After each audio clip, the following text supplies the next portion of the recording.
retrouvera notamment demain Pascal Prat pour la plénière consacrée à l'inscription du BRS dans les politiques publiques de l'habitat. Je pense qu'on aura l'occasion de revenir sur un certain nombre de points que vous venez d'évoquer. Mais tout de suite, comme traditionnellement, ces journées s'ouvrent toujours sur un point d'actualité du BRS. Et pour ce faire, j'invite à me rejoindre sur scène Christian Chevet, président de la COP foncière francilienne, Stanislas Dandievel, administrateur de l'OFS de la métropole lilloise, adjoint à la mairie de Lille en charge de l'urbanisme des paysages, de la nature et de l'eau, Costa Castrinidis, directeur des prêts de la Banque des Territoires, Renaud Père, président de Foncier Solidaire France, président de la Foncière Solidaire du Grand Lyon, vice-président de la métropole de Lyon, adjoint au maire de Lyon en charge du logement et de la politique de la ville, et Christophe Suchel, adjoint à la sous-directrice de l'aménagement durable, direction de l'urbanisme, de l'habitat et des paysages. Je vous laisse prendre place. On n'a pas fait de plan de table comme d'habitude, donc asseyez-vous pour ce point d'actu.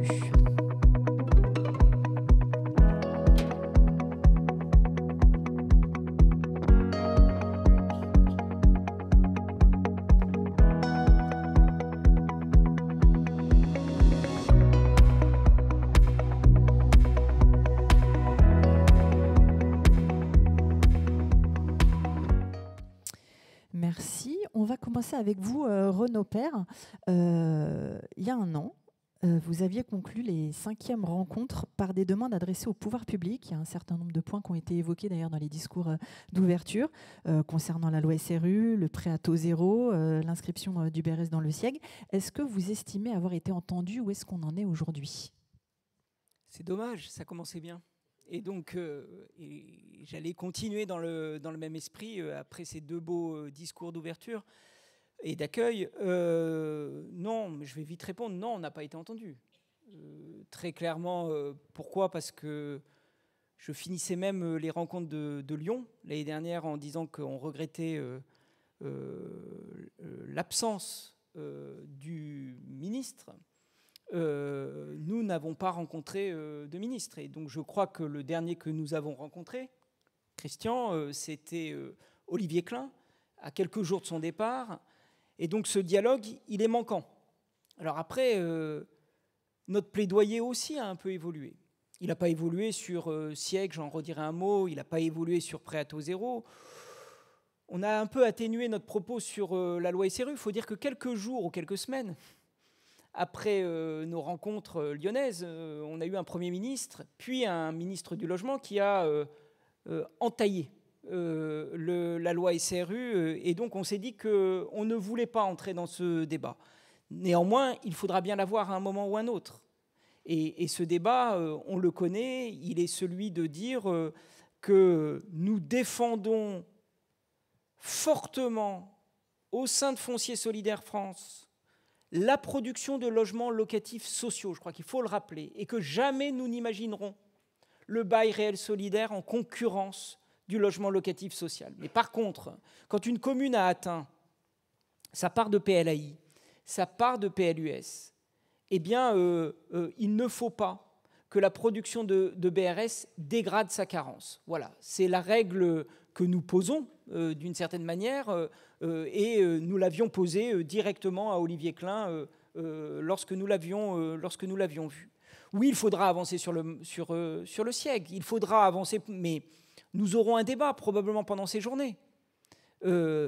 Certains sont tentés de dire qu'il faut déplafonner les montants les plafonds des revenus pour être éligible au BRS. Attention, attention. Si nous défendons d'un côté d'être reconnus SIEG, nous devons conserver cette fonction d'intérêt général. Et donc, nous la défendrons et nous l'entretiendrons qu'à condition, effectivement, d'abord et avant tout, d'avoir des logements en bail réel solidaire pour des personnes sous conditions de ressources, disons-le plutôt, les personnes éligibles au logement locatif social. Oui, nous défendons le prêt à taux zéro. Nous le défendons, pourquoi? Parce que nous sommes inquiets. Le BRS, ça a été très clairement dit, c'est installé.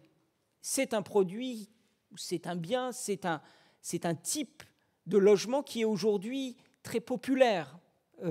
Et donc, on peut vraiment être heureux de ce succès. Mais il faut se poser la question de la deuxième acquisition, de la troisième, de la quatrième, de la cinquième. C'est un outil qui a une vocation éternelle quasiment, de très très longue durée. Si nous ne sécurisons pas la deuxième acquisition, et quand nous parlons de sécuriser, c'est que l'acquéreur de deuxième génération doit pouvoir acquérir dans les mêmes conditions, avec la même solvabilité. Donc ce prêt à taux zéro, nous y sommes fortement attachés. Mais j'ai envie de vous dire, ces journées sont peut-être pas encore les journées de la maturité. Nous avons lancé, et peut-être que j'y reviendrai au cours de la discussion, nous avons lancé une mission pour que nous puissions encore renforcer notre réseau. Mais ce sont les journées qui marquent véritablement la consécration du bail réel solidaire. Vous aurez les chiffres dans quelques instants. Le saut est extrêmement important entre 2023 et 2024. Donc nous sommes face à un type de logement qui a rencontré son public. Il doit devenir un élément d'une politique ordinaire du logement. Et ça, nous devons le travailler. Qu'est-ce qu'il a, le BRS, de plus que d'autres types d'offres? Il a évidemment les conditions de ressources, j'y reviens pas, mais il a surtout deux atouts. Un atout qui est que le foncier reste dans le public. De diverses manières, mais le foncier reste finalement un élément des politiques publiques. Et il a le temps long. Nous devons donc utiliser désormais le BRS pour d'autres politiques publiques. Je pense à ce qui a été dit dans les discours, et notamment par Pascal, il y a quelques instants. Le premier élément, enfin un des éléments, c'est comment arrivons-nous à faire du bail réel solidaire dans les quartiers populaires, dans les quartiers politiques de la ville, là où aujourd'hui les prix ne sont pas assez élevés pour pouvoir proposer une décote assez intéressante. Eh bien pourtant, si nous ne le faisons pas aujourd'hui, demain, après-demain, le marché nous aura rattrapés et nous n'aurons plus de possibilité de mettre des plots dans ces quartiers demain ou après-demain gentrifiés. Et le deuxième élément, c'est la lutte à la fois contre l'habitat indigne et les solutions pour les copropriétés dégradées. C'était une des pistes au CNR Logement, de proposer notamment contre les passoires énergétiques des sorties en BRS. Mais de la même manière, nous devons réfléchir à ces copropriétés dégradées sur lesquelles nous travaillons à plusieurs dans nos différents territoires. Eh bien, nous devons pouvoir proposer à des copropriétaires de transformer leur logement en bail réel solidaire. Bref, nous avons encore plein de pistes d'exploration. Nous n'avons pas encore fait le tour des opportunités que présente le bail réel solidaire. Merci. Un des points aussi qui est souvent discuté, c'est que le bail réel solidaire s'inscrit effectivement dans les politiques publiques. On va voir les chiffres de l'Observatoire dans quelques instants.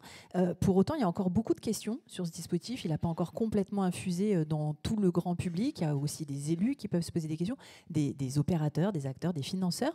Comment vous accueillez alors, on peut peut-être plus parler de scepticisme, ou est-ce qu'encore il y a ce scepticisme qu'on peut ressentir parfois ? Il y a plusieurs éléments sur lesquels il faut encore communiquer. Je veux dire, c'est pour ça que je vous dis, on n'est pas encore dans les journées de la maturité. Il y a encore quelques étapes à passer.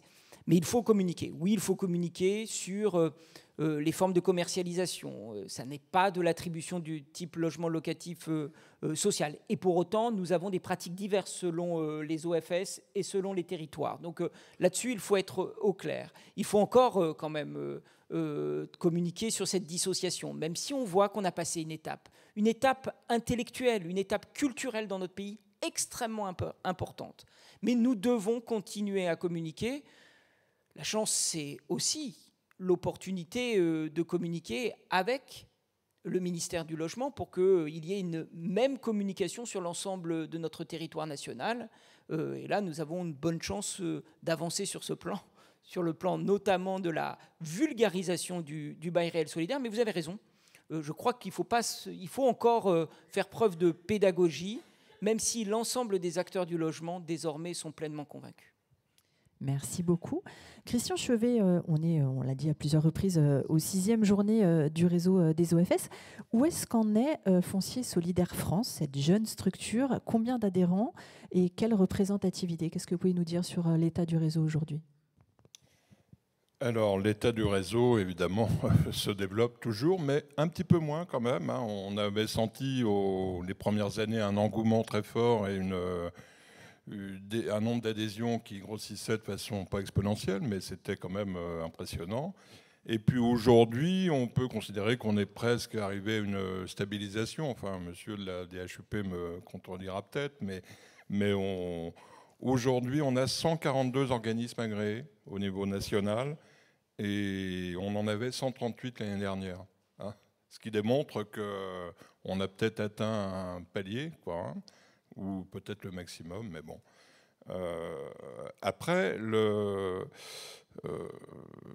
il y a quand même une diversité, et c'est ça qui est intéressant dans notre réseau, et ce qu'il faut s'efforcer de faire vivre, c'est qu'on a des OFS qui sont différents, de par leur modèle économique, de par leur gouvernance, de par leur territoire, et c'est vraiment important de faire en sorte que notre réseau accompagne tous ces OFS et colle vraiment aux réalités de terrain, parce qu'on a besoin de diversité des OFS. Alors évidemment, quand on entend le modèle nantais, ça nous fait rêver. Nous, certains OFS, par exemple en Ile-de-France, où on n'a pas du tout la même cohérence territoriale qu'à la métropole de Nantes. Mais ce qui est applicable à Nantes est évidemment pas applicable en Ile-de-France et pas applicable aussi sur des villes ou des métropoles de plus petite taille. Et je pense que cette diversité, donc, qui se traduit à travers déjà le statut juridique de nos OFS, donc on a 86 organismes HLM qui ont demandé l'agrément, donc qui ne sont pas des entités nouvelles, mais qui œuvrent quand même pour développer le BRS, souvent d'ailleurs à travers la vente HLM aussi. On a 27 coopératives, SKIC, SAS ou SA, pour beaucoup, mais pas uniquement issues du monde HLM et de la Fédération des coopératives HLM, 11 associations, 8 GIP, 7 EPF, une fondation d'entreprise, une régie par la collectivité et une SEM. Donc on voit qu'on a quand même une grande diversité. Et ce que je voudrais... Alors là-dessus, 79 sont adhérents à notre réseau. Donc on a encore un petit peu de chemin à faire, hein, Renaud, pour aller voir tout le monde et que tout le monde adhère et rejoigne notre réseau. Hein, mais ce que je voudrais souligner quand même, c'est la nécessité qu'on a de présenter notre diversité, hein, au sein de ce mouvement, ce réseau, parce qu'on a des modèles différents, parce qu'on fait cohabiter finalement des collectivités territoriales, des métropoles, mais aussi le monde de l'économie sociale et solidaire, notamment à travers le mouvement coopératif, le monde HLM aussi qui est très présent.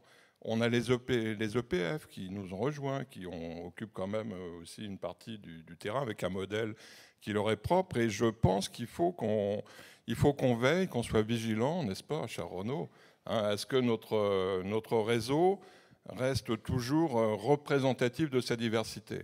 Hein, parce qu'on pourrait très vite tomber dans un club de métropole, je dis ça, j'aime bien taquiner Renaud un petit peu là-dessus, un club de métropole, mais il ne faut pas non plus devenir un mouvement HLM bis non plus. Hein, donc il faut trouver le juste équilibre pour permettre à notre réseau d'avancer, quoi. Merci. Alors justement, Renaud Père évoquait il y a quelques instants un chantier, les chantiers de transformation qui étaient lancés au sein du réseau. Vous disiez vous-même que 79 OFS adhérents sur les 142 existants, il y avait peut-être un travail à faire. Donc qu'est-ce que vous proposez? C'est quoi les travaux lancés en interne au réseau et qui seront peut-être susceptibles aussi de donner envie et d'être utiles aux autres organismes qui ne sont pas parmi vous aujourd'hui? Alors, le réseau, ça foisonne, ça bouillonne, hein, au sein de ce réseau, parce qu'il y a quand même beaucoup de bonne volonté. Hein. Donc, je remercie vraiment aussi tous les adhérents, hein, de jouer le jeu, de s'impliquer. Et on a différents groupes de travail, hein, qui se réunissent. Quelquefois, ça vient de demandes, hein, des membres du réseau. Donc, on a déjà un grand succès pour nous, c'est la création de l'observatoire. Hein, qui tout à l'heure d'ailleurs, donc j'ai plus le privilège de présenter les chiffres du développement du BRS, mais tout à l'heure vous allez avoir une première présentation par l'observatoire, hein, et c'est quand même une véritable avancée, hein, de l'autre point de vue. Donc ça, ben, c'était le travail c'est issu d'un groupe de travail, hein, la création de cet observatoire. Il y a un groupe qui se réunit sur la communication. Il faut parler sur le BRS. On dit tout et beaucoup de choses sur le BRS, mais c'est bien d'essayer d'avoir un discours un petit peu commun sur le sujet. Il ne faut pas dévoyer notre BRS, parce que ce n'est pas l'outil miracle qui va régler la crise du logement, mais ça peut aider. Ça peut aider à permettre l'accession abordable. On a des sujets aussi qui sont toujours en débat, où on a du mal à aboutir, c'est le BRS locatif. On a évidemment des grands débats et des grands échanges sur le problème des statuts de nos organismes et la fiscalité. Il faut savoir qu'il y a des BRS aujourd'hui, par exemple, moi je préside un OFS coopératif en Ile-de-France et on est assujetti à l'impôt sur les sociétés, qu'on paye. Mais aujourd'hui, vous avez des OFS qui sont exonérés de par leur statut. Donc peut-être faudrait-il aussi aller vers une harmonie fiscale des dispositifs.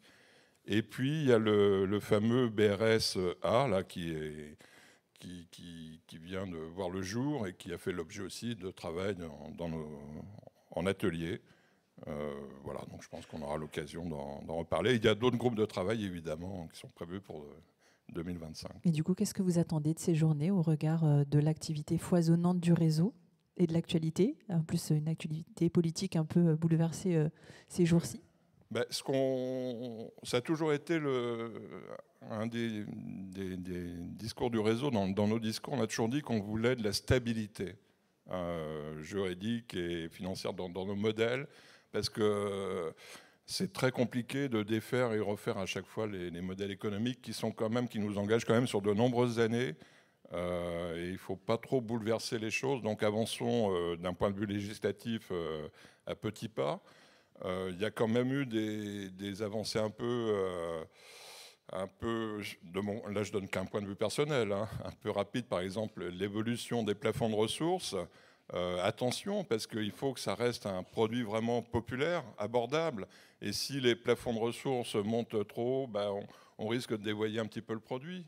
Il faut faire vraiment très, très attention. Voilà, donc ce qu'on attend de ces journées, c'est bien sûr quand même la mise en commun d'expériences et de modèles divers qui doivent enrichir aussi notre réflexion et veiller à ce que tous nos OFS soient bien représentés au sein de ce réseau et défendus et accompagnés auprès des pouvoirs publics. Enfin, quand je dis défendus, c'est dans le sens on avance avec évidemment la puissance publique. Merci beaucoup. Stanislas Dandievel, l'Office foncier solidaire de la métropole lilloise est partie prenante du réseau européen des CLT, les Community Land Trusts, qui sont les structures qui ont un peu donné naissance, dont sont un peu issus les OFS, qui s'est mis en place récemment. Je crois que les représentants du réseau européen sont parmi nous aujourd'hui ou devraient l'être. Pourquoi ce réseau et quelles sont ses missions ? Alors, dès 2013, en fait, la ville de Lille et le Community Land Trust de Bruxelles, qui était le premier CLT en Europe continentale, qui était situé dans une ville connaissant une tension forte en matière de logement, ont multiplié les échanges et ce qui nous a amené à répondre favorablement au même moment où naissait le mouvement OFS BRS au CLT de Bruxelles pour piloter ensemble entre 2017 et 2021 le projet européen qui s'appelait SHIC, Sustainable Housing for Inclusive and Cohesive Cities. Alors en 2020, au sortir de ce programme européen, plusieurs partenaires, donc On the People aux Pays-Bas, le CLT de Bruxelles, ont obtenu le soutien d'une fondation, la fondation LODES, pour que soient posées les bases d'un réseau européen des CLT qui s'appelle European Community Land Trust Network, dont d'ailleurs, vous le disiez, je salue la présence de Rylan Shoemaker et de Lucie Bergogneau, animatrice de ce réseau, qui sont dans la salle, ainsi que Jean-Baptiste Debrandt, qui représente l'OFS de Lille. Alors concrètement, pour l'ensemble des membres fondateurs de ce réseau européen, les CLT et OFS sont une solution confirmée, je cite les termes de leur convention, pour un développement solidaire et durable. Et c'est le cœur du projet. Alors les membres appellent à combattre la crise structurelle du logement qui s'est installée depuis la fin des années 2010 et qui touche en premier lieu les ménages modestes. Cette crise met à mal la cohésion sociale et territoriale de nos villes. La pandémie du Covid, le surenchèrement des prix lié à l'instabilité mondiale, la crise des taux d'intérêt accroît encore l'insécurité liée au logement. Et avec des effets qui se cumulent et excluent de nombreuses familles qui n'arrivent plus à se loger dignement ou dans des logements adaptés à leurs besoins. Alors notre conviction, et c'est la conviction de ce réseau européen, c'est que les projets CLT comme OFS ont prouvé qu'ils sont une réponse pertinente au mal logement.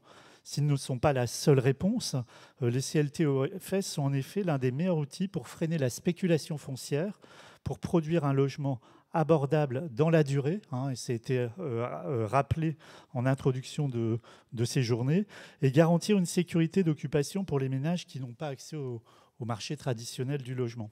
Alors, cher Renaud, cher Christian, ce réseau européen a une feuille de route très similaire à celle de Foncier Solidaire France pour promouvoir cette nouvelle forme d'habiter, favoriser une coopération à large échelle avec des activités qui, pour mémoire, sont des campagnes en faveur du modèle CLT-OFS au niveau européen, le soutien aux efforts au niveau locaux, régionaux et nationaux, l'étude de stratégie pour saisir des opportunités de financement européen. Ça, c'est un sujet dont il faudra qu'on reparle.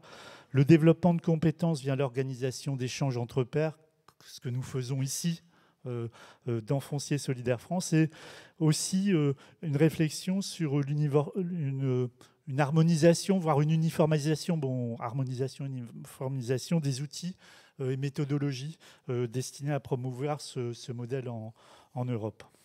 Merci. À l'appui d'ailleurs de ce que vous disiez sur la situation européenne, on a quand même l'entrée de la nouvelle équipe de la Commission européenne il y a 2 jours, avec pour la première fois un commissaire en charge nommément du logement. Donc ça vient appuyer ce que vous dites. Ça veut dire aussi peut-être que les 2 réseaux, le réseau des CLT et Foncier Solidaire France, ont peut-être un coup à jouer aussi pour être la voie commune de cet accès à la propriété abordable sur le sol européen.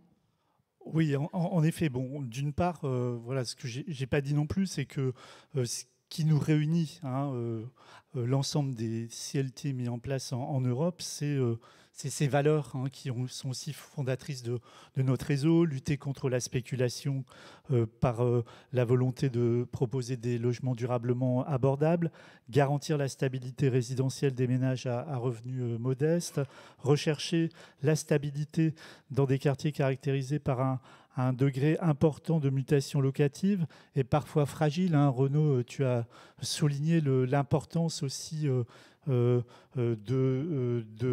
lutter contre la gentrification et aussi d'anticiper les mutations dans les quartiers en politique de la ville. Donc ça, c'est extrêmement important. Et puis après, c'est le principe, celui qui guide le modèle français, qui est ce principe de capter l'investissement public initial et lui permettre de jouer une fonction sociale dans la durée. Ce qui nous anime, notre réseau, vous le savez bien, c'est permettre de créer des logements durablement abordables par la dissociation du foncier et du bâti. C'est aussi 2 principes, et je pense qu'il faut plus que jamais les rappeler aujourd'hui, et c'est ce qui nous rappelleront aussi à l'échelle européenne. C'est d'une part nous adresser à des ménages sous conditions de ressources, et ça c'est extrêmement important, et d'autre part créer un parc de logements non spéculatifs dans la durée, et le BRS c'est ce qui le permet. Alors vous parliez de l'Europe et de l'agenda européen. Bon, c'est vrai que voilà, un nouveau commissaire européen au logement, l'annonce d'Ursula von der Leyen de définir un plan pour le logement abordable dans les 100 premiers jours de ce mandat, c'est une opportunité en effet qu'il nous faut saisir. Alors elle est présente dans le cadre des travaux du réseau européen, elle est présente aussi dans le cadre de programmes européens dans lesquels nos OFS sont représentés. C'est Upcycling Trust. Et nos journées ici à Nantes sont l'occasion pour Foncier Solidaire France de passer des messages tant auprès de l'État. Et donc voilà, vous assurerez dans mouvement actuel, hein, cette continuité de l'État qui est quand même quelque chose d'extrêmement important, y compris dans les échanges entre les États, hein, et la Commission, et aussi auprès des groupes politiques, hein, au Parlement européen. Et je pense qu'à l'issue de ces journées, mais peut-être aussi en anticipation des prochaines journées, je ne sais pas si on peut l'annoncer, mais... on l'annonce demain, voilà. Donc, faut revenir demain, c'est ça la morale. Le suspense, c'est demain. Mais bon, en tout cas, il y aura des messages à passer effectivement auprès du Parlement européen. Donc, coopérations aussi qui peuvent être menées dans le cadre de la définition du Social Climate Fund. Donc, c'est un fonds spécial, hein, qui est mis en place à l'échelle de l'Union européenne et dans lequel, qui porte sur le développement durable, sur le climat, mais dans lequel la dimension durable du modèle OFS BRS pour soutenir, amplifier l'adaptation des logements au changement climatique dans une approche digne et abordable pourrait être mise en avant. Et puis, dans le cadre potentiellement aussi des adaptations à mi-parcours des fonds structurels. Donc là aussi, hein, je dirais, c'est des choses qui peuvent venir booster, si je puis dire, des sorties d'opérations et le réseau, hein, dans lequel l'OFS de Lille participe. Je pense qu'il y a aussi naturellement pour nous à être le relais de Foncier Solidaire France et peut-être un réseau qui s'étoffera, hein, avec la présence d'autres réseaux nationaux. Hein. Aujourd'hui, c'est un réseau de CLT qui se sont rassemblés, mais demain, je pense aussi que Foncier Solidaire France doit avoir toute sa place, hein, dans ce réseau. Merci beaucoup. Alors Christophe Suchel, vous êtes le représentant de l'État, ça a été bien dit, vous êtes l'élément de stabilité de cette journée, donc je ne sais pas si c'est lourd à porter pour vous. En 2024, en juillet précisément, donc à l'époque où on était déjà dans une sorte de vacances qui n'était pas une vacance, mais voilà, des affaires courantes, un décret a été publié qui a fait beaucoup parler de lui. Le premier objet notamment était de permettre la mise en œuvre effective du bail réel solidaire d'activité, le fameux BRSA qui a été prononcé à plusieurs reprises. Il y a un atelier qui est justement consacré à cette thématique demain matin. Pourquoi ce dispositif? Qu'est-ce que vous en attendez par rapport au BRS actuel? Oui, bonjour à tous. Effectivement, avant peut-être de répondre à cette question, je voudrais revenir très brièvement sur ce qui a été dit, dire effectivement qu'on n'est pas affilié à Foncière Solidaire France, mais on est quand même un partenaire assidu de ces journées-là. Et je crois que depuis le début, on participe à ces journées et on s'en félicite, en tout cas en ce qui nous concerne. Parce qu'effectivement, c'est une caisse de résonance avec laquelle nous, DHUP, et donc le ministère du Logement, a besoin d'être associé de manière à pouvoir effectivement accompagner l'évolution de ce dispositif, qui est quand même innovant, hein, on l'a déjà dit la dernière fois, mais il est bon de le rappeler, vu d'une centrale comme la nôtre, ce dispositif innovant percute un certain nombre de dispositifs préexistants inscrits dans l'histoire, qui fait qu'on est souvent sur une ligne de crête, notamment en termes de réglementation. À vous évoquer par exemple la question des plafonds de ressources. Hein. Il y a eu des mobilisations assez fortes de certains territoires, je vais le dire comme ça, de faire évoluer les plafonds. Il faut trouver la bonne ligne de crête de manière à ne pas dévoyer le dispositif tel qu'il est aujourd'hui. Et donc notre rôle à la DHUP, c'est d'accompagner en fait les choses et de l'accompagner dans la durée. Donc je voulais revenir là-dessus. Je voulais aussi donner peut-être une note un peu plus positive. Vous évoquiez une stabilisation du nombre d'OFS. Plus de 130 OFS aujourd'hui. Moi, je remarque que ces 130 OFS, ils investissent dans des régions qui sont diverses. Il y a 170 agréments, en fait, hein, puisque l'agrément est régional. Et ce qui me frappe également, c'est la production de logements. On l'a, nous, la DHUP, longtemps attendu. On s'est demandé, mais quand sortiront les BRS? 1000, 2000, on multiplie par 2 par an le nombre de logements. Si on arrive à tenir cette échéance, et j'ai compris aussi dans les propos introductifs qu'on est effectivement soumis à une difficulté liée, conjoncturelle, on l'espère, mais de la crise du logement, mais malgré tout, la production de logements en BRS devient non négligeable, et on est sur des nombres qui peuvent atteindre plus de 10 000 là, dans les 2-3 ans qui viennent. Hein. Donc on est sur un dispositif qui va devenir, qui n'est plus un dispositif de niche, et je crois que c'est un élément assez positif et qui nous permettra d'avancer. Donc voilà, oui, vous l'avez dit, donc décret du 16 juillet 2024, date de parution au moment où le gouvernement gérait les affaires courantes. Donc par nature, c'est quand même un décret qui est très technique, qui avait pour ambition effectivement de traduire dans la réglementation ce qui avait été voté dans la loi, qui est la possibilité offerte aux OFS de pouvoir non seulement faire du logement sous BRS, mais aussi de l'activité sous BRS, donc avec le BRS à activité. Alors là, encore une fois, on est sur une ligne de crête. L'objectif de la loi, donc traduite par la réglementation, pardon, c'est de pouvoir promouvoir la mixité fonctionnelle au sein d'une opération. C'était ça l'idée. On est sur un dispositif qui est très fortement soutenu par des aides publiques et donc l'activité, on peut le souhaiter ou pas le souhaiter, mais ça reste quand même un champ qui est dans le champ concurrentiel.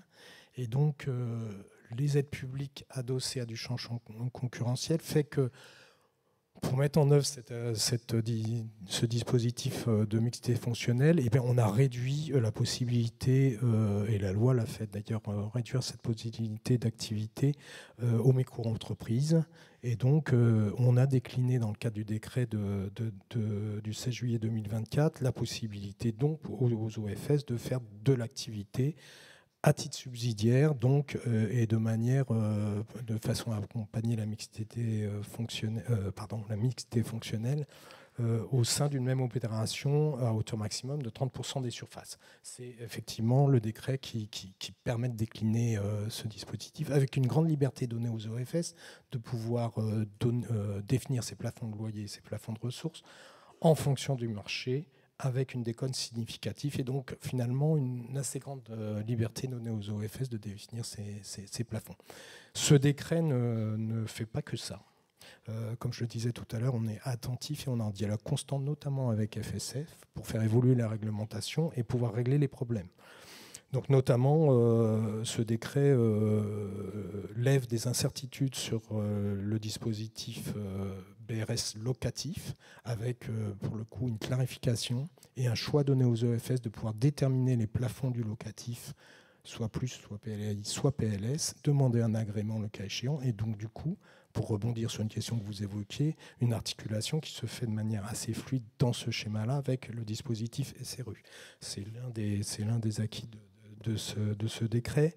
Un autre acquis, c'est une clarification sur la comptabilité, et pas la compatibilité, la comptabilité, avec la nécessité dans la comptabilité des OFS de pouvoir suivre à la fois l'activité BRS, l'activité BRSA, et ça en lien avec le siègle dont on a parlé tout à l'heure, et la capacité qu'auront les EFS à rendre compte de leur activité, mais en même temps la possibilité et la clarification du fait que les bénéfices de ces activités puissent participer au logement social au sens large, comme c'est d'ailleurs le cas pour les bailleurs sociaux. Donc ça a été clarifié dans son décret. Ce qui a été aussi une des avancées de ce décret, en tout cas de notre point de vue, c'est le fait de renforcer les conditions d'éligibilité aux ménages qui ne bénéficient pas d'un patrimoine leur permettant d'être logés dans le libre. Donc, l'objectif de cette condition d'éligibilité, c'est de préserver le caractère social du dispositif OFS-BRS et donc de réserver ce dispositif à des ménages qui en ont vraiment besoin, sous-entendu éviter des dévoiements qui consisteraient par exemple à des ménages propriétaires qui pourraient se loger avec leurs moyens de pouvoir bénéficier de ce dispositif. Voilà, alors il y aurait plein d'autres points à donner. Peut-être juste dire, peut-être pour conclure, que oui, on a aussi dans ce décret insisté sur le fait que le BRS doit être dévolu à des ménages pour leur résidence principale et donc que la location est autorisée, sous réserve qu'elle soit acceptée par l'OFS, mais à titre subsidiaire, c'est-à-dire que ça doit être être une résidence principale et donc ça peut être que des locations soit saisonnières, soit partielles. Donc ça. Et puis dernier point, un point d'ailleurs qui n'est pas si anodin que ça, Sur le dispositif d'agrément, on a renforcé les justifications attendues des OFS, en particulier la compatibilité avec les politiques locales sur lesquelles l'OFS doit intervenir, et le fait de pouvoir avoir des données sur des budgets pluriannuels et donc pouvoir connaître l'intention en fait opérationnelle de l'OFS avant d'obtenir son agrément. Et puis dernier point, le fait que pour pouvoir obtenir son agrément, l'OFS doit aussi avoir un avis du CR2H, et donc là avec une articulation avec la politique de l'habitat au sens large. Voilà, j'en dirai pas plus parce que le décret, il faut le lire dans le détail, il y a plein de choses dedans. Merci beaucoup, et puis vous restez avec nous, donc et puis on a une séance de questions-réponses juste après, donc s'il y a des questions sur ce décret, la salle pourra venir vous en poser. Qu'est-ce que ça vous inspire, ces propos, Christian Chevet? Vous tiquiez tout à l'heure peut-être un petit peu sur le BRSA. Oui, alors je comprends la position de la DHUP. Je crois que l'expression est bien trouvée. On reste sur la ligne de crête. Il faut faire attention parce que c'est un produit nouveau et il faut pas en sortir de sa première réponse qui doit être de loger des ménages, faire une accession abordable. Le BRSA, honnêtement, nous on ne pense pas que ça va nous apporter beaucoup de choses, pour la partie activité, parce que c'est quand même très, très contraint, puisque c'est des micro-entreprises, plutôt du monde de l'économie sociale et solidaire. Alors c'est bien, alors on a commencé à parler avec le monde de l'économie sociale et solidaire qu'on connaît bien, nous, et ça n'a pas suscité l'enthousiasme, je dois dire. Mais bon, c'est quand même une petite ouverture. Sur la partie locative, BRS locatif, je dois dire qu'il y a quand même très très peu ou quasiment pas d'OFS aujourd'hui qui font du locatif. Nous, dans notre OFS, on n'a même pas prévu, donc c'est interdit. C'est très, très directif, mais nous, dans nos contrats, on ne permet pas le locatif pour notre OFS. Je pense qu'on n'est pas les seuls à agir comme ça. Donc ça doit être vraiment le locatif. Quelqu'un qui est muté pour 2 ans dans le sud de la France, s'il vit à Paris, là, effectivement, on peut peut-être trouver une solution d'appoint, mais ça doit rester très, très contraint. Après, moi, je pense qu'il faut, comme je disais tout à l'heure, il ne faut pas trop bouger les choses. On a besoin de stabilité. Et puis surtout, on a besoin de cet ancrage dans le logement des ménages les plus modestes. Pour ça, je dis attention à une trop forte évolution des plafonds de ressources aussi. Oui, peut-être juste pour répondre.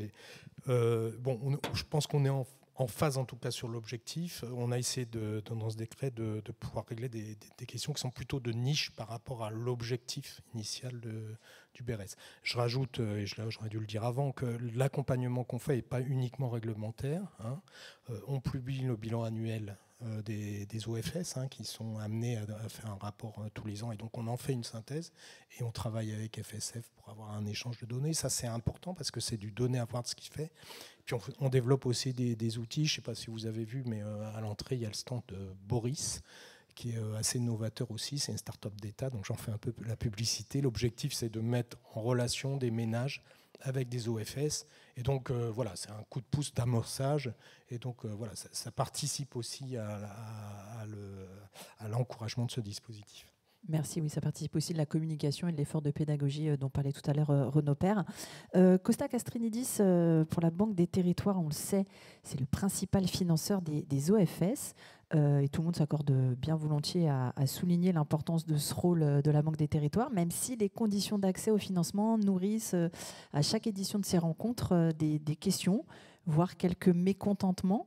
Lors du dernier congrès HLM, le directeur général de la Caisse des dépôts, Éric Lombard, a annoncé une saison 2 du BRS. Alors, qu'est-ce que vous pouvez nous dévoiler de cette saison 2, ce qui va changer et ce qui reste ? Oui, bonjour à toutes et à tous. Je suis moi aussi très heureux d'être avec vous ce matin. Peut-être rappeler, comme vous l'avez dit, tout d'abord l'engagement qui est le nôtre. La Caisse des dépôts, la Banque des Territoires est le partenaire financier du développement du BRS depuis l'origine. Les premières opérations qu'on a financées datent de 2018. Et je rejoins ce qui a été dit. On constate un développement exponentiel aujourd'hui des volumes de prêts octroyés. Ça double d'année en année. Et donc, effectivement, on n'est plus sur un dispositif marginal, on est sur un dispositif qui commence à avoir un impact en termes de régulation du marché du logement et en termes d'accession sociale pour les ménages les plus modestes. C'est le point de départ, ce satisfecit, cette satisfaction, cette heureuse nouvelle que nous constatons de voir que ce dispositif qu'on a soutenu dès le départ est en train effectivement de se développer massivement, qui nous a amené à être un peu plus à l'écoute du terrain, donc de prendre en considération le ressenti que vous avez pu exprimer au fur et à mesure de nos échanges pour lancer ce que j'ai appelé la saison 2 du BRS, avec peut-être, avant de détailler les 3 grandes mesures qu'on est en train de déployer, quand même rappeler un élément central, c'est que le soutien que nous apportons au développement du BRS est assis sur ce prêt Gaïa de 80 ans, donc on appelle aussi l'octofoncier. Je veux, dans le contexte actuel, quand même souligner le caractère complètement exceptionnel de ce dispositif. Il n'y a aucun autre pays en Europe qui est capable de transformer l'épargne des concitoyens en financement qui peut aller jusqu'à 80 ans. Et dans le contexte malheureux que nous connaissons aujourd'hui d'incertitude macroéconomique, la bonne nouvelle, c'est que la ressource sur laquelle on intervient, donc le taux du livret A, aujourd'hui est une ressource qui est préservée des marchés financiers. Donc, dit autrement, nos emprunteurs, les bailleurs sociaux, les OFS, les collectivités locales, aujourd'hui sont préservés des aléas du marché.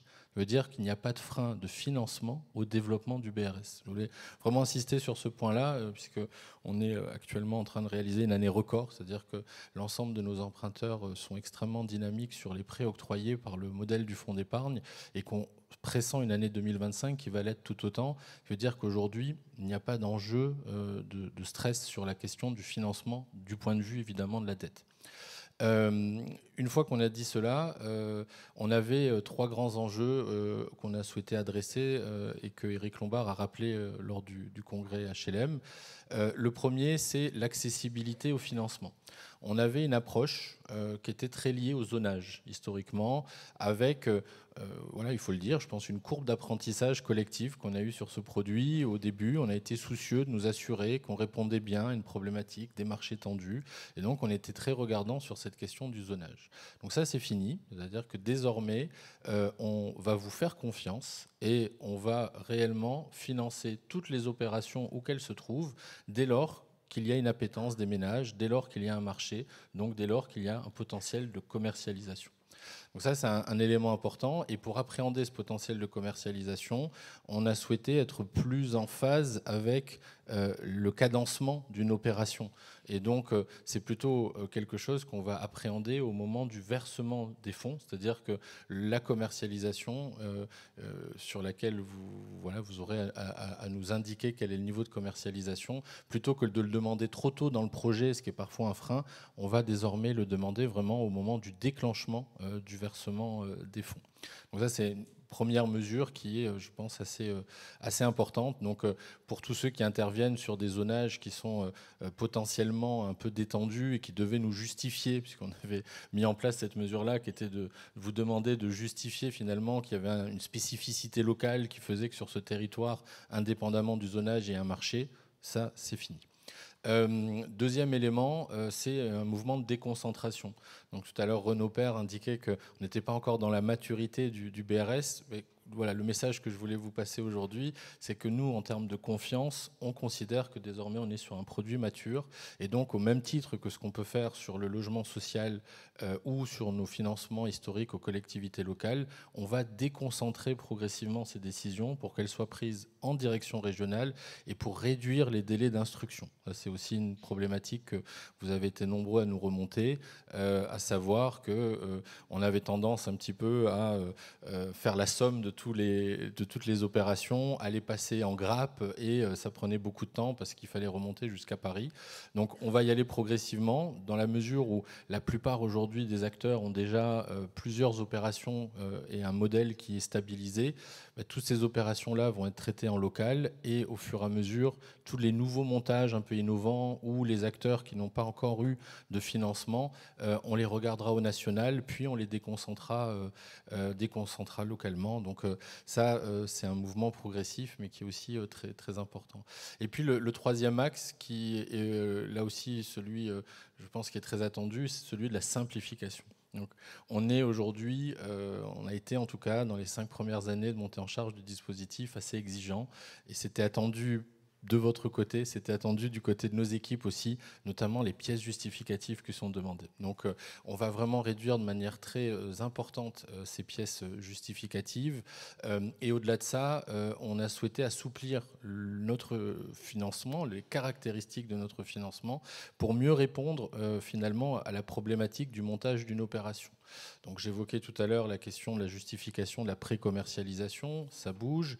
Ce qu'on introduit aussi, c'est un préfinancement de 36 mois.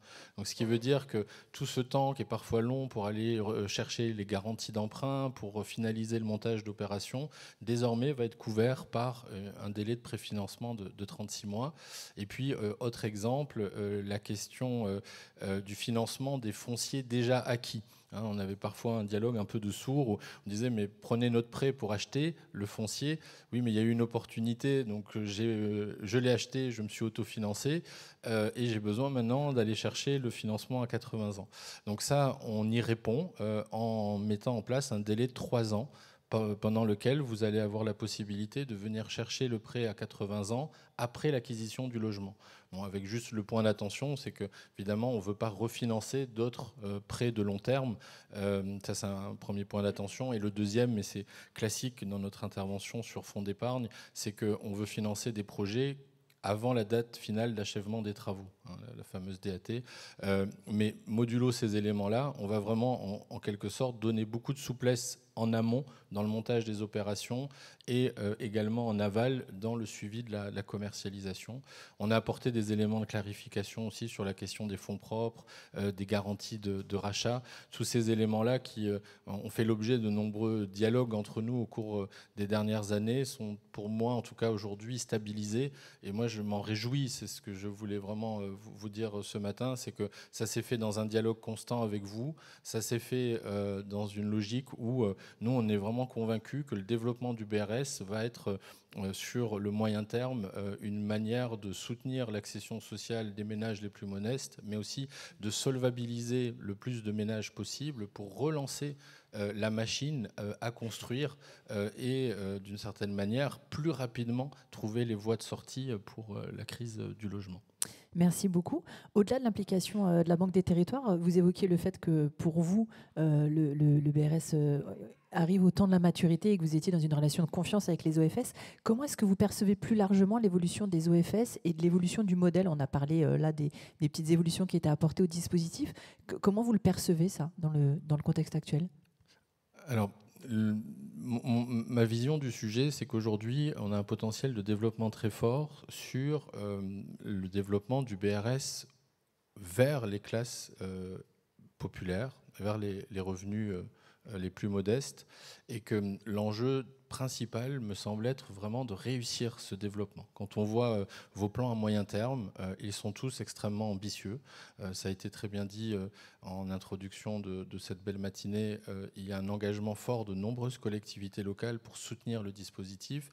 Je pense que toutes les innovations, tous les potentiels de développement du produit, de la dissociation de manière générale, sont des pistes qu'il faut approfondir, mais qui ne doivent pas nous éloigner de l'enjeu de consolider ce développement que vous êtes en train d'opérer, et qui fait que probablement ce message de confiance que moi j'exprime va en faire un objet majeur de la politique du logement au niveau national. Ensuite, il faut soutenir les initiatives, me semble-t-il en tout cas, qui peuvent nous permettre de résoudre d'autres problématiques en termes de politique publique. Je rejoins tout à fait ce que disait Renaud Père tout à l'heure. Il a parlé des copropriétés, notamment des copropriétés dégradées. Je pense que l'adaptation de la dissociation au parc ancien, et notamment au parc ancien dégradé, est vraiment un enjeu fort de politique publique. On a, nous, ce sujet dans notre partenariat avec l'ANA, on l'a inscrit depuis de nombreux mois. On a beaucoup de mal, néanmoins, à avancer, car il faut finalement, pour y arriver, je pense, une vraie mobilisation de toutes les parties prenantes. Et ça me paraît être aujourd'hui vraiment la priorité, s'il fallait qu'on s'en donne sur ces enjeux, c'est de pouvoir élargir la dissociation à tous les objets de politique publique prioritaires pour lesquels on peut avoir un impact qui va nous soulager dans les quartiers politiques de la ville, sur du bâti privé dégradé et auprès des classes et des ménages avec les revenus les plus modestes. Merci beaucoup. On a des hôtesses qui sont présentes dans la salle et des micros qui peuvent circuler. N'hésitez pas à poser des questions, à réagir, à témoigner peut-être des sujets qui sont les vôtres. Je vous demanderai aussi de vous présenter pour qu'on sache d'où vous parlez. Merci. Oui, bonjour. Louise Burteau, secrétaire générale de l'OFS Procivis Sud. Je voulais surtout m'adresser à la Banque des Territoires. Vous parliez d'un préfinancement de 36 mois. Est-ce que ça, on peut en bénéficier sur des prêts qui sont déjà passés en comité 2024 et pour lesquels on n'a pas encore les garanties collectivités qui arriveront en 2025 ?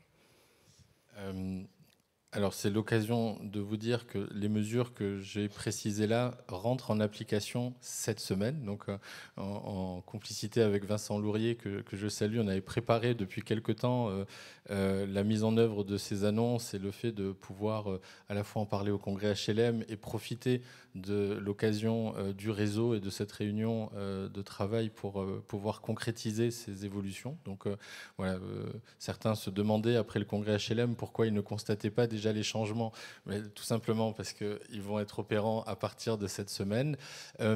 Pour répondre à votre question, je pense qu'il faut qu'on regarde précisément si vous avez un enjeu qui vous contraint sur la recherche d'une garantie sur une opération qui est déjà passée, on peut regarder exceptionnellement comment on peut repasser le dossier pour insérer ce préfinancement s'il vous paraît nécessaire. L'idée dans l'octroi de crédit, c'est plutôt que les mesures s'appliquent pour les octrois de crédit futurs. C'est c'est une pratique, je pense, qui est assez logique. Maintenant, si sur une des opérations que vous avez passées et qui a déjà été validé chez nous, vous rencontrez une problématique vis-à-vis d'une garantie d'emprunt, on peut tout à fait revoir le dossier et insérer une clause de préfinancement. Et est-ce que vos équipes en région sont prévenues que ça se passe cette semaine ? Donc si je modifie à l'instant ma demande, pour décembre, ça passe ou pas ? En tout cas, la note d'instruction que j'ai signée est diffusée aujourd'hui.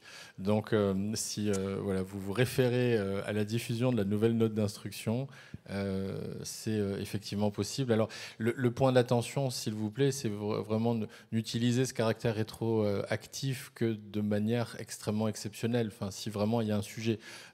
Sinon, on va passer des mois à redétricoter tout ce qui est passé en comité d'engagement dans les dernières semaines. Donc, voilà, je vous réponds de manière très spontanée. Je pense qu'on peut regarder ce qu'elle a et effectivement, vous pouvez vous prévaloir de la note d'instruction. En revanche, si je constate qu'il y a des dizaines et des dizaines de dossiers qui remontent en comité d'engagement pour bénéficier du préfinancement, on essaiera de vous passer un message un peu différent pour mieux réguler cette problématique. Merci beaucoup. Une autre question, ici ? Oui, je vois que c'est jour de marché à la Banque des Territoires, donc j'en profite. Racine OFS, on est un OFS un peu atypique parce qu'on a été fondé par un promoteur de l'ESS, des habitants et une collectivité territoriale. On a réussi à drainer des fonds privés. Aujourd'hui, on a 5 opérations engagées, 43 logements en travaux, donc on est actif. Mais la Banque des Territoires nous a refusé tout financement en arguant qu'on n'était pas HLM ou que la place de la collectivité n'était pas suffisante. Je ne sais pas, je n'ai pas vraiment compris la raison du refus. Alors merci de cette question. C'est l'occasion de rappeler un point assez important. J'évoquais tout à l'heure le modèle du fonds d'épargne, donc qui fait un siècle, qui est un modèle aujourd'hui qui réussit à être très contracyclique, on peut s'en féliciter, mais qui est un modèle qui est réservé à des acteurs qui sont des acteurs du monde non lucratif ou à lucrativité limitée et des emprunteurs à 100% publics. Ce qui fait, alors je ne connais pas précisément votre dossier, mais qu'on a régulièrement des acteurs privés, certains d'ailleurs qui sont assez proches de la Caisse des dépôts, qui tapent à la porte en disant nous aussi on a créé un OFS et on aimerait bénéficier de votre prêt à 80 ans. Donc il y a un vrai sujet pour nous de la qualité juridique de l'emprunteur, de vérifier sa lucrativité limitée et de regarder si la majorité du tour de table est à composante publique ou non. C'est très important parce que quand on s'engage à 80 ans, vous imaginez bien qu'on a quand même beaucoup plus de risques et qu'on doit préserver l'épargne de tous nos concitoyens en étant assez regardant sur la nature de l'emprunteur. Donc, ce qui veut dire que des OFS portés par des entreprises privées qui sont venues nous voir, on n'était pas éligible. On a des particuliers qui avaient créé aussi un OFS et qui étaient venus nous voir et qui n'étaient pas éligibles. Et donc, voilà, il faut qu'on regarde votre dossier et peut-être que dans le montage juridique initial, si vous évoquez la présence d'une collectivité locale, il faudrait peut-être trouver une manière qu'elle exerce un contrôle plus grand sur la structure fêtière de manière à pouvoir matérialiser son caractère public. Merci beaucoup. Alors, il y a une question ici, et puis je reviens là juste après. On va passer là d'abord, monsieur. Bonjour, Ophélie Hérault, OFS Terranoé. Donc justement, vous avez parlé de simplification au niveau des pièces justificatives et la clarification au niveau des fonds propres.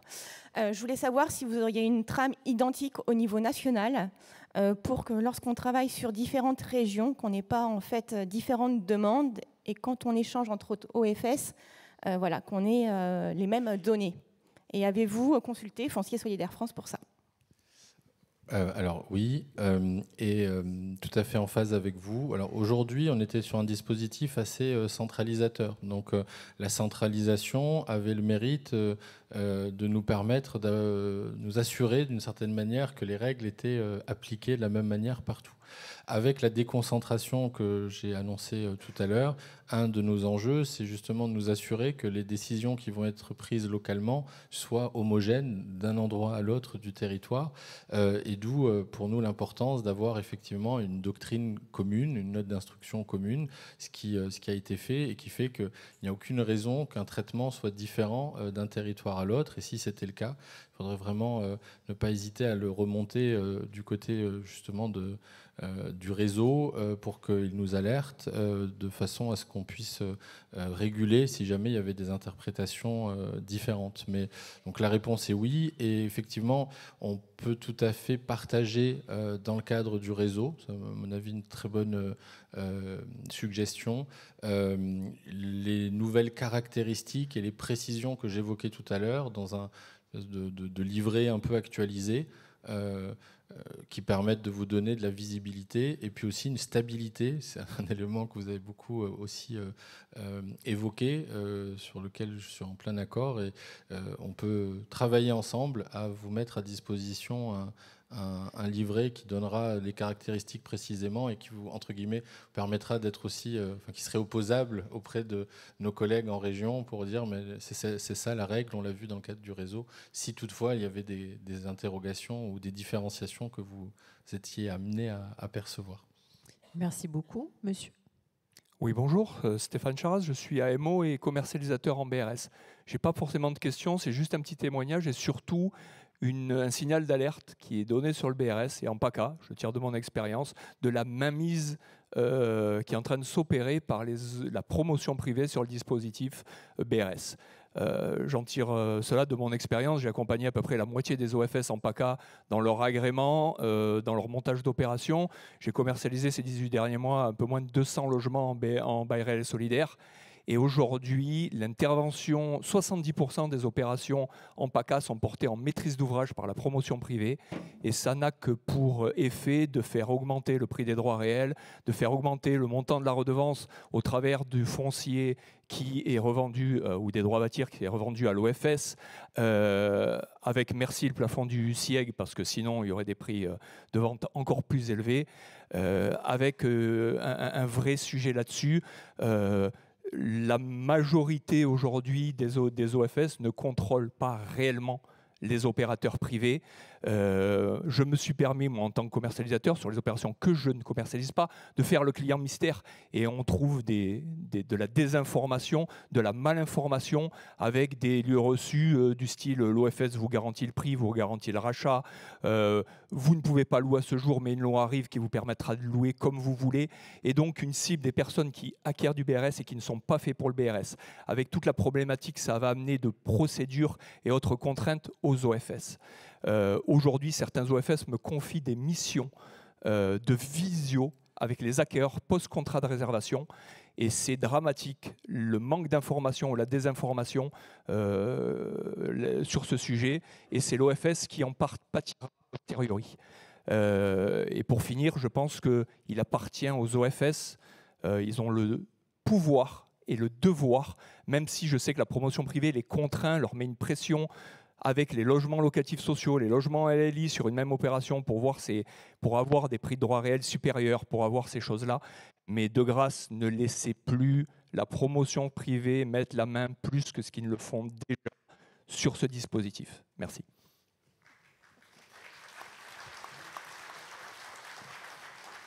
Allez-y, Renaud Père. Non, mais merci infiniment, parce que c'est un sujet de préoccupation du réseau. Là, il y a une alerte, et l'alerte, c'est l'agrément. L'agrément, il ne suffit pas même de le donner, parce que c'est vrai qu'on a évolué, et notamment avec les CRHH, hein, c'est un point important.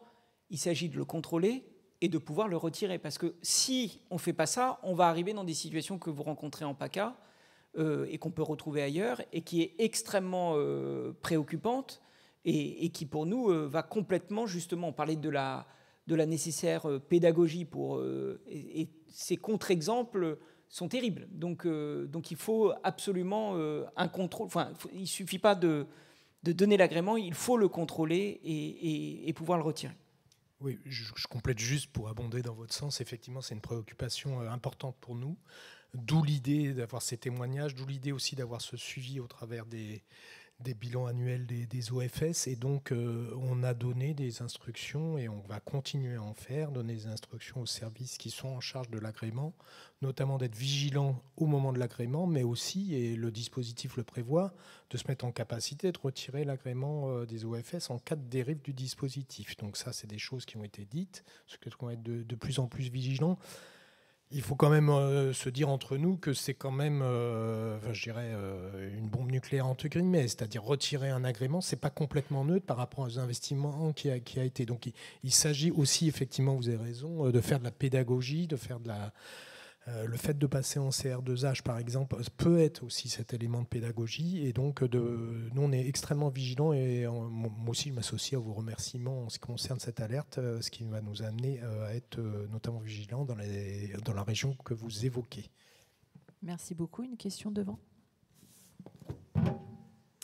Je suis Linelle Zarago de l'OFS Atlantique Accession Solidaire. J'avais une question pour M. Suchel au sujet de la nouvelle condition liée au patrimoine des ménages, qui pose quand même pas mal de questions dans sa mise en œuvre au regard de la manière dont est rédigé le décret, qui prévoit notamment, alors on a bien compris qu'il y avait une déclaration sur l'honneur du ménage, mais néanmoins il va falloir qu'on leur explique aux ménages à quoi ils s'engagent dans le cadre de cette déclaration, notamment concernant voilà, il y a une disposition qui dit qu'ils ne doivent pas disposer d'un bien qui leur génère des revenus suffisants pour accéder, enfin bon bref, rédaction un petit peu un peu particulière. Est-ce qu'il est attendu de la part de la DHUP des précisions sur la manière d'interpréter ces éléments? Oui, alors effectivement, merci de votre question. On a prévu donc que la déclaration fasse l'objet d'un modèle sur lequel on va travailler notamment avec FSF pour homogénéiser en fait et pouvoir aussi sécuriser l'action de l'OFS par rapport à cette contrainte de patrimoine, et puis aussi un guide en fait d'utilisation qui permet notamment de clarifier ce qu'on entend par avoir un patrimoine qui permet de se reloger. Donc voilà, on a un travail à faire, je dirais au-delà du décret maintenant de mise en œuvre, et on a déjà commencé à réfléchir, et on va partager avec le réseau ce modèle pour voir où sont les questions. Mais je ne reviens pas sur l'objectif, puisque j'en ai parlé tout à l'heure, et donc l'idée c'est qu'on facilite la mise en œuvre maintenant. Merci. Une question ici. Oui, Honoré Puy, le président de Foncier Solidaire, donc Rennes Métropole. Une réaction peut-être au propos de l'intervenant en fait précédent sur le sujet donc des agréments. Ce sujet des agréments, c'est un sujet que l'on a porté, que j'ai porté donc dans le cadre du réseau. Donc il y a quelques temps maintenant, je constate que l'histoire donc me donne raison. Et je pense qu'en réalité, s'agissant donc de ces agréments, on pourrait aller plus loin. C'est-à-dire qu'en fait, il faut proposer des agréments, mais à l'opération, comme cela se fait déjà donc pour un certain nombre d'autres sujets autour donc du PLCLA ou d'autres produits. Et c'est la seule manière, effectivement, de pouvoir contrôler donc les choses et faire en sorte que les objectifs donc soient complètement respectés et atteints. Merci. Christian Jevé, je vous voyais réagir. Honoré, c'est des débats qu'on a déjà eus, hein, avec notamment la métropole de Rennes, n'est-ce pas? Mais c'est des débats perpétuels. Mais en fait, je crois qu'on a, quand on vient du monde HLM, en tout cas, c'est un bonheur de travailler pour faire du BRS parce qu'on a beaucoup moins de contraintes. Aujourd'hui, dans la production des logements, on n'a pas besoin d'un agrément de la DHUP, ce que voudrait remettre Honoré dans le tuyau. Et là-dessus, franchement, ça nous laisse quand même une grande liberté. Alors qu'on contrôle sérieusement nos OFS, moi je suis tout à fait d'accord. Qu'il n'y ait pas de dérive, ça je partage totalement. Attention, il faut que les promoteurs y trouvent leur place aussi, bien évidemment, dans le dispositif, mais pas n'importe comment. Mais par contre, essayons de rester des structures légères et pour avoir un long passé dans le monde HLM, si on peut avoir des facilités pour produire plus vite nos opérations, eh ben, il ne faut pas nous brider, quoi. Voilà. Merci beaucoup. On va prendre encore 2 questions là-bas. Merci, bonjour, Sébastien Kuperberg, l'OFS de Plaine Commune. Alors nous, on intervient sur un territoire un peu particulier parce qu'à peu près 90% est couvert, soit en QPV, soit en ANRU. Et ça veut dire qu'on a un peu plus de difficultés à atteindre une décote de 25% que nous demande la Caisse des dépôts dans le financement de nos opérations. Et j'ai bien entendu le président rappeler que produire du logement accessible en QPV est un axe de développement important. Mais aujourd'hui, on se heurte un petit peu à ce mur des 25% qu'on arrive à atteindre sur le sud de notre territoire, mais au nord, avec plus de difficultés, quand bien même on est sur des territoires qui sont bien desservis, qui sont qualitatifs, avec une programmation riche. Et d'autant plus qu'on arrive à faire la démonstration que même avec des décotes inférieures à 25%, alors on est plutôt entre 18 et 20%, et on rame pour arriver à ces 18 et 20%, je vais rentrer nos bilans de manière acharnée. On arrive malgré tout à atteindre 30%, enfin 3 déciles de population supplémentaire. Parce qu'il faut savoir qu'évidemment, notre territoire, vu qu'il est majoritairement en QPV ou en ANRU, évidemment, il est pauvre. Hein, on a le revenu médian par unité de consommation, c'est 14 000 €, c'est 22 000 € en Ile-de-France. Donc dès lors qu'on touche le prix, qu'on n'a qu'une décote de 20%, on touche quand même 3 à 4 déciles de population supplémentaire. Donc dans la manière dont on regarde aujourd'hui les projets qu'on porte, en particulier en QPV, moi, personnellement, je trouve que la décote des 25% a beaucoup moins de sens. Merci de ce retour. Ça fait partie des sujets qu'on a aussi regardés, effectivement. Alors, je trouve l'échange qu'on a assez illustratif des débats qu'on a nous aussi en interne sur ces questions. C'est-à-dire qu'à la fois, on est parfois saisi par des opérateurs qui ont une visée de faire des décotes qui ne nous paraissent pas objectivement répondre à la philosophie du BRS. Et je l'ai dit tout à l'heure, par exemple, des promoteurs qui rentrent sur le marché du BRS aujourd'hui n'ont pas accès à nos financements. C'est aussi une des réponses d'ailleurs à la remarque qui a été faite, parce que sans le financement à 80 ans, c'est quand même assez difficile de pouvoir monter une opération et de l'équilibrer, sauf à remettre une couche de lucrativité quelque part dans le dispositif, hein, soit en refacturant la charge foncière à l'acquéreur, soit en ayant des redevances trop élevées. Donc c'est important, je pense qu'on soit assez vigilant sur ces questions-là. Néanmoins, vous l'avez très bien dit, dans le message global de confiance qu'on passe, il y a aussi la confiance sur la manière de pouvoir adresser les ménages qui sont le plus de ménages possible aux revenus modestes. Et c'est vrai qu'une problématique dans un quartier politique de la ville où finalement la comparaison des prix par rapport au prix du marché entraîne une difficulté à avoir une décote du même niveau qu'on pourrait avoir dans d'autres territoires. Donc d'ores et déjà, nous, on a une souplesse, c'est-à-dire que ce 25%, c'est pas un dogme, c'est quelque chose qu'on apprécie au cas par cas. On est plutôt autour de 20% dans notre doctrine interne. Donc à 20%, je pense qu'on devrait pouvoir réussir à trouver un équilibre, peut-être avec aussi une forme de pondération en fonction de vos différents programmes.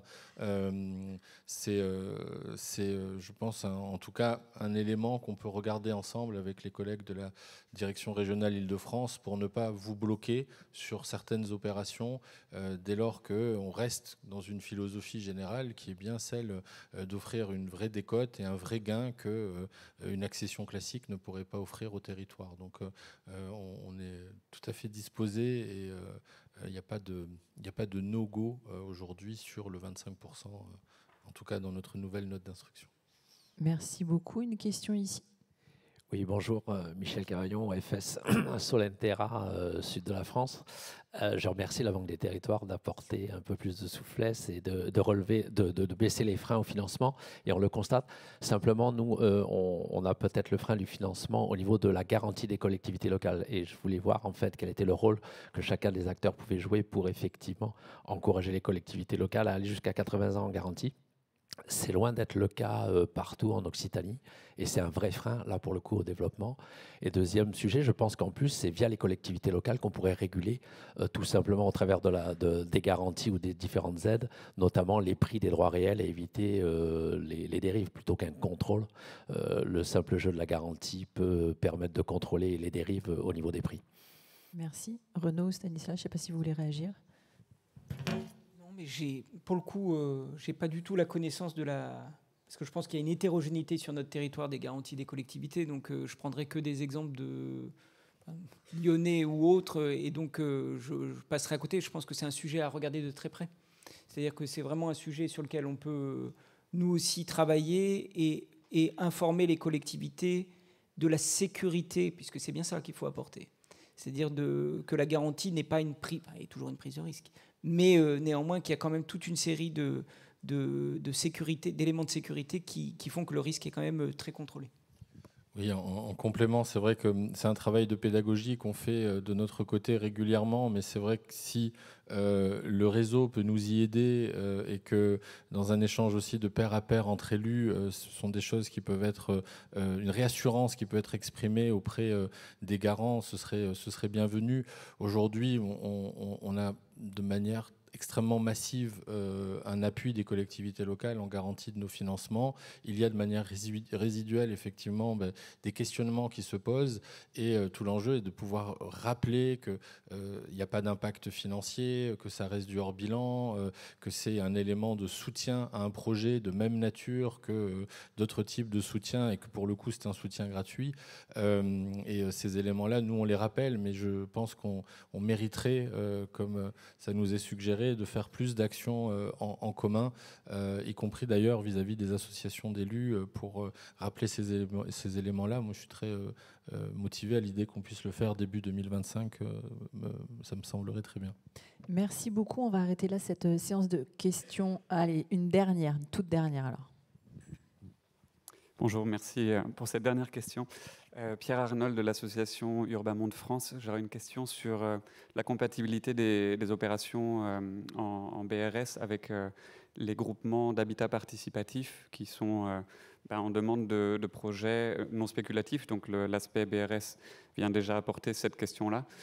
Par contre, pour avoir un montage en comaîtrise d'ouvrage entre, par exemple, un opérateur HLM et une coopérative d'habitants, une SCIA, une SCI ou autre montage avec lesquels viennent les groupes d'habitants. Je crois comprendre qu'aujourd'hui, c'est assez complexe en termes légaux, administratifs. Mais ça revient à l'idée fondamentale du Community Land Trust, d'impliquer les habitants dans la décision de comment vivre et éventuellement dans la gouvernance même des OFS. Merci. Alors sur ce sujet, on va peut-être pas vous répondre ce matin. Je vous renvoie à la plénière de cet après-midi où on va avoir justement un représentant du réseau Habitat Participatif et où on va faire le lien entre BRS et Habitat Participatif, puisque évidemment les deux dispositifs peuvent se cumuler. En tout cas, on peut faire du BRS en Habitat Participatif et ce sera notamment discuté cet après-midi. On a un représentant du réseau. Donc je vous invite à revenir à 14h dans cette salle pour écouter. Et puis avant de clore cette séquence, un dernier mot à vous, Renaud Père, puisque l'association Foncier Solidaire France, je le disais, est toute jeune, elle va fêter ses 4 ans en février. Le conseil d'administration a souhaité initier une réflexion sur la structuration du réseau. Est-ce qu'avant de partir en pause, est-ce que vous pouvez nous en dire un peu plus sur ce travail qui s'annonce ? Oui, puisque toute une série d'éléments qui auront été évoqués ce matin, on va les déployer au cours de ces journées. On reparlera du décret de cet été, parce qu'on a encore quelques questions. Mais effectivement, le réseau... il va passer une étape. D'abord, le réseau, il doit beaucoup, et c'est l'occasion quand même de le dire, à la Fédération des COP. Et donc, c'est extrêmement important quand même de le rappeler. Dans son quotidien, Vincent est là, c'est suivi par la Fédé et donc des COP. Et donc, ça a permis l'envol du réseau. Mais on se pose une question. On se pose la question de se dire, compte tenu de l'évolution déjà du BRS, et j'ai bien entendu ce qu'a dit Christian, il faut qu'on aille encore chercher des adhérents aussi, donc il y aura plus d'adhérents. Compte tenu de la nécessité de faire un nouveau plaidoyer, de diversifier les usages encore du BRS, nous devons renforcer encore notre réseau, lui faire gagner en autonomie, même si ce lien restera toujours indéfectible avec la Fédé. Et donc, à partir de ce moment-là, on a missionné, on a lancé... une étude, et c'est Terre d'Avance qui le fait pour nous. Il y a eu un questionnaire, votre question me permet de faire une relance, puisque le questionnaire a été adressé il y a quelques semaines. Il y a des premiers résultats très intéressants, mais il faut absolument que tous les adhérents, toutes les adhérentes répondent, parce que sans ces réponses, nous n'aurons pas un diagnostic assez fin. Or, nous voulons véritablement en tirer des conclusions en matière de RH, en matière de moyens, en matière de cotisation, en matière de levée de fonds possible aussi pour pérenniser quand même ce réseau. Et on aimerait bien, aux prochaines journées, dont on dévoilera dans quelques heures maintenant le lieu, nous aimerions bien pouvoir révéler les conclusions et montrer quelle est la nouvelle étape de Foncier Solidaire France. Merci beaucoup. On arrive à la fin de cette séquence. 30 minutes de pause, non, 25 maintenant. Et on se retrouve pour une présentation des chiffres et des grandes tendances de l'Observatoire de FSF. Merci.